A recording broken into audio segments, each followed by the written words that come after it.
How many of you, especially as a kid, would be out there in the woods and there'd be this paper wasp nest hanging there and a few wasps flying around, and you would get a stick and you'd kind of poke it a little bit? Just poke a little bit more. The temptation was always so great to get a bigger stick, maybe back a little bit farther, and just poke some more.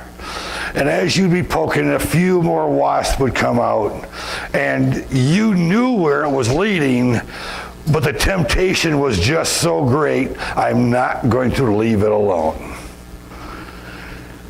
Believe it or not, Satan started off poking a wasp nest. And we're going to see how he, in a creature that is created so powerful, so beautiful, so strong, that once he started coming up with a concept in his own mind that he could become like God, he would start to poke that wasp nest. And we're going to see what that led for him. Starting off in Genesis 1, or Genesis 3 actually. The serpent said to the woman, you surely will not die, for God knows that the day you eat, your eyes will be opened, and you will be like God, knowing good from evil. Satan came and tempted because he really wanted to see what he could do to mess things up. So you can just see him with Adam and Eve, and he's poking a little. And the glee that he would get as a few more things would come out, and he would start seeing that he's really messing up God's plans. Because those first people, what did they do? They sinned. They went against God, and that's all he was after. How do we know that? Look at Isaiah 14. How you have fallen from heaven, O star of morning, son of the dawn. You have been cut down to earth, you who have been weakened the nations. But you said in your heart, I will ascend to heaven. I will raise my throne above the stars of God, and I will sit on the mount of assembly in the recesses of the north. I will ascend above the heights of the clouds. I will make myself like the Most High. So this is how it started. He decided to make himself like the Most High. You would think, just like when we were a kid and we're poking at a wasp nest, you would think that as a created being, he is going to challenge God's authority. We say, how stupid. How many times have we challenged God's authority? How stupid. No difference. But he continues to poke. Matthew 2. Now when they had gone, behold, an angel of the Lord appeared to Joseph in a dream, saying, get up, take the child and his mother, and flee to Egypt, and remain there until I tell you, for Herod is going to search out the child to destroy him. Mary is pregnant with the baby Jesus. She gives birth. And of course, Herod is trying to find out what Herod, of course, is not just Herod. Herod is being enticed by the evil one. We must kill this child, because this is the long-promised Messiah. And you can just see he's poking a little bit more. He's just testing things a little bit further. If I can just get rid of this child, I will take control. I will be like the Almighty. He pokes a little more. But the child is protected. Matthew 26. Then one of the 12, named Judas Iscariot, went to the chief priest and said, what are you willing to give me to betray him to you? And they weighed out 30 pieces of silver for him. From then on, he began looking for a good opportunity to betray Jesus. Here again, Satan is scheming and planning and plotting. He didn't kill the child. Now he's a grown man, and I'm going to see to it that he is killed. I must kill off this Jesus. This Messiah must be killed. As he pokes a little more. And you can just see as he's getting to that point where the wasps now are getting more and more, and it's getting more and more intense. He's got to betray. So he entices Judas. Matthew 27, at that time they were holding a notorious prisoner called Barabbas. So when the people gathered together, Pilate said to them, whom do you want me to release for you, Barabbas or Jesus, who is called Christ? Now you can start to beginning to see the glee in Satan's eye, as him and his demons are going around through the crowd, getting the people to actually call for the release of a murderer in exchange for this Jesus. The concept, you think about it, we want this murderer back out here in society instead of this one who has been traveling around preaching and teaching the love of God, healing the sick, raising the dead.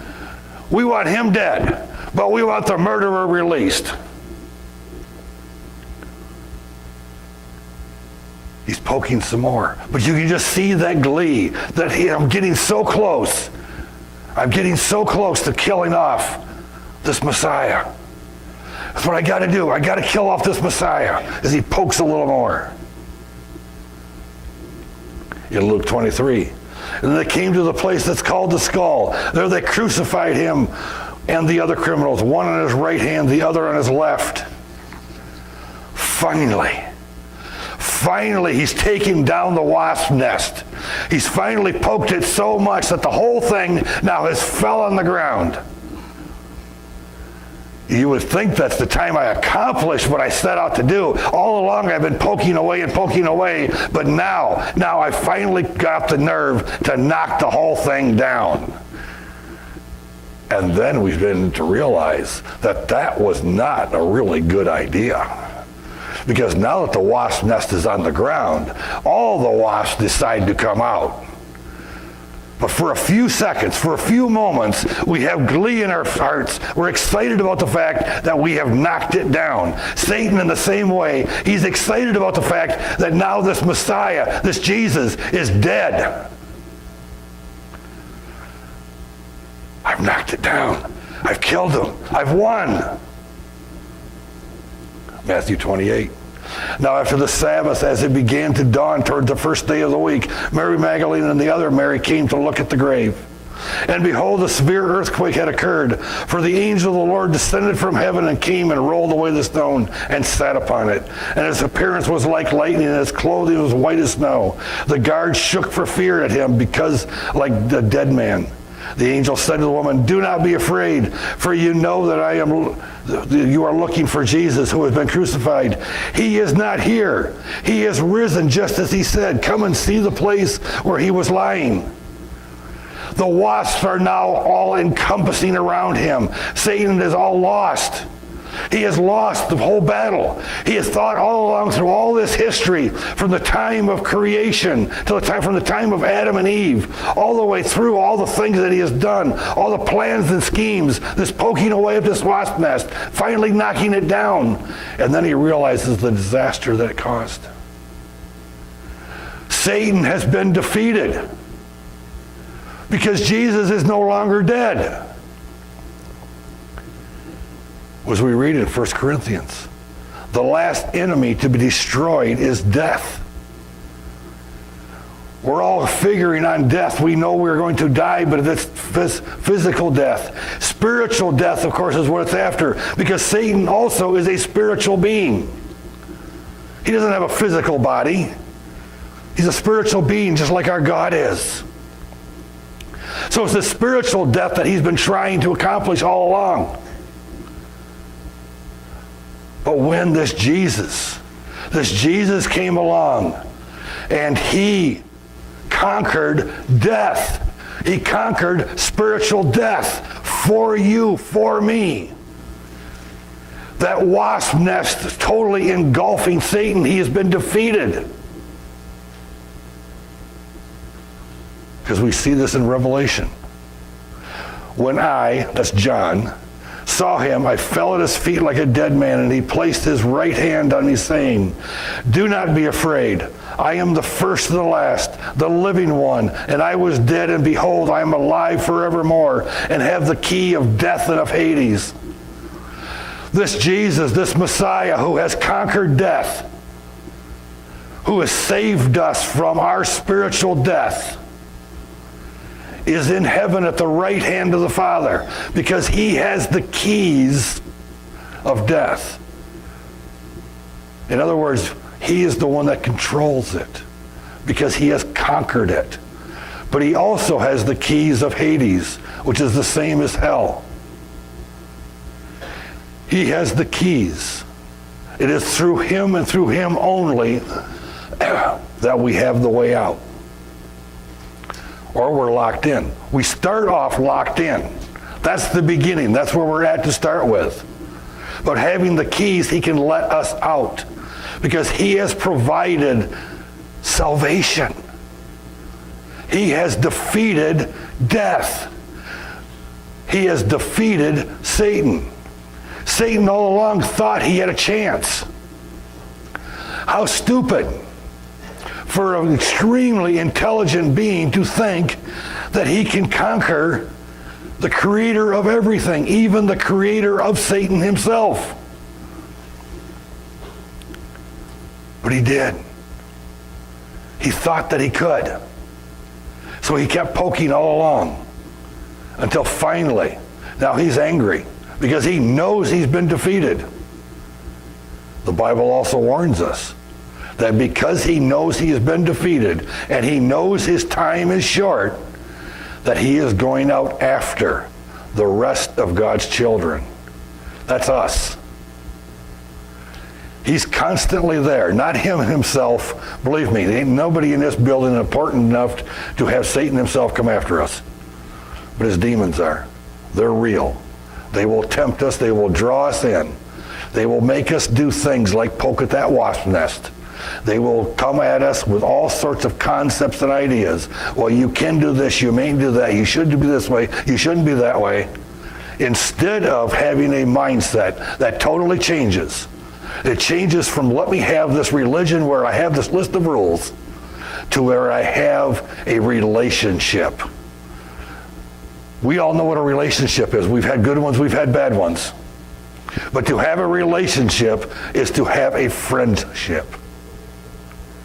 An old song, What a Friend We Have in Jesus. And we say, yes, Jesus, you are my friend. You are my Savior. Is he my best friend? Is he the one that I long for every day to spend time with? That's the best friend. Or is there something else that's my best friend? And he's number 3 or 4 on the list. That's not what he requires. He requires of us to be his best friend. All the other things that come from teachings of Scripture, how we live our lives, all the things we do's and don'ts, all will come out of having Jesus as your best friend. You accomplish that one thing, everything else will fall into place. And you will no longer have a desire to poke at that wasp nest, because all that will bring is pain. And if you've ever been stung by a wasp, you know what that is. It's pain. Get stung by a bunch of them. Keep poking away, and you will.